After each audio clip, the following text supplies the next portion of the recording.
Teks debat adalah penyajian pendapat dua pihak yang saling mengemukakan berbagai alasan dan argumen dalam satu sudut pandang atau pendapat yang berbeda, atau yang sering disebut pro kontra, untuk mempertahankan pandangan masing-masing.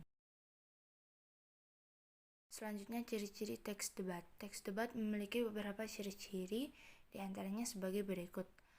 Terdapat dua tim yang berdebat, yaitu tim afirmasi dan tim oposisi. Terdapat dua sudut pandang, yakni pihak pro dan kontra, serta adanya proses. Jadi ada 3 ciri-ciri dari teks debat. Debat parlementer atau debat majelis.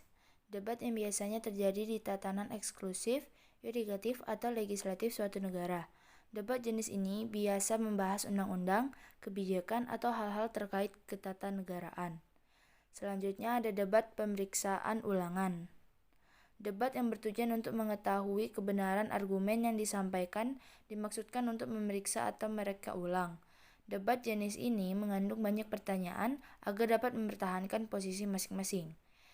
Jenis debat ini bisa ditemui dalam persidangan antara jaksa dan pengacara. Debat formal, konvensional, atau debat pendidikan. Debat yang terdiri dari dua kubu yang saling beradu argumen membahas suatu hal, tidak seperti kode jenis sebelumnya. Debat jenis ini lebih menitik beratkan pada pengembangan kemampuan. Berikutnya struktur teks debat. Yang pertama ada orientasi, yaitu merupakan pengantar dan pengungkapan topik yang akan didebatkan atau mosi. Yang kedua ada pendapat afirmasi, yaitu pihak afirmasi akan menyampaikan argumennya lebih dahulu disertai alasan yang memperkuat mengapa mendukung pernyataan mosi. Yang ketiga, pendapat oposisi. Pihak oposisi akan menyampaikan argumen sanggahan terhadap pernyataan pihak afirmatif, disertai dengan alasan. Selanjutnya, pendapat netral. Beberapa pendapat penengah antara pihak pro dan kontra yang tidak memiliki kecenderungan argumen pada salah satu pihak. Dan yang terakhir, keputusan akhir atau kesimpulan. Merupakan kesimpulan dan penilaian yang diberikan berdasarkan kekuatan dan kelemahan dari pihak afirmasi, oposisi, dan selanjutnya adalah unsur dari teks debat. Yang pertama ada mosi. Mosi adalah pernyataan atau penentuan tentang suatu topik yang menjadi bahan debat. Mosi dapat disampaikan sebelum ataupun sesudah saat debat berlangsung. Dalam menentukan mosi, pastikan mosi bersifat kontroversial, aktual, relevan, spesifik, dan bermanfaat. Tim afirmasi. Tim ini adalah pihak yang setuju dengan yang diperdebatkan, yaitu tim pro. Yang ketiga, tim oposisi, kebalikan dari tim afirmasi, yaitu tim kontra. Yang keempat, moderator. Moderator akan berperan sebagai pihak yang memimpin, mengarahkan, dan mengatur jalannya debat. Moderator harus mampu menengahi kedua pihak.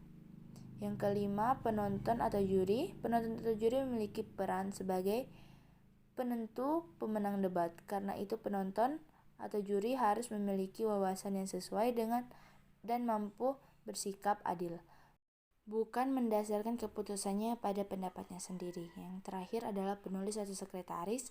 Selama perdebatan berlangsung, penulis atau sekretaris harus mencatat hal-hal penting disampaikan oleh kedua pihak. Dan yang terakhir adalah kaidah kebahasaannya. Yang pertama, sesuai dengan kaidah bahasa baku, baik kaidah tata ejaan maupun tata bahasa. Yang kedua, ide yang diungkapkan harus benar sesuai dengan fakta dan dapat diterima, akal sehat atau logis, harus tepat dan hanya memiliki satu makna, padat langsung menuju sasaran, runtun dan sistematis, dan tersaji sebagai kalimat efektif. Yang ketiga, kata yang dipilih memiliki makna sebenarnya, atau sering disebut denotatif. Selanjutnya juga masih unsur kebahasaan, menggunakan kata peristilahan atau kata teknis yang berkenaan dengan topik pembahasan, banyak menggunakan kata-kata konjungsi seperti hubungan argumentasi atau kausalitas, misalnya sebab, karena, jika, dengan demikian, oleh karena itu, akibatnya. Ketiga, menggunakan kata-kata kerja mental atau mental verbal seperti memprihatinkan, diharapkan, memperkirakan. Dan yang keempat, kayak akan kata-kata perujukan seperti menurut pendapat, berdasarkan data, merujuk pada pendapat.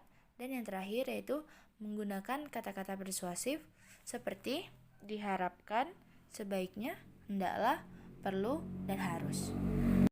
Demikianlah yang dapat saya sampaikan, lebih dan kurang mohon maaf. Wassalamualaikum warahmatullahi wabarakatuh.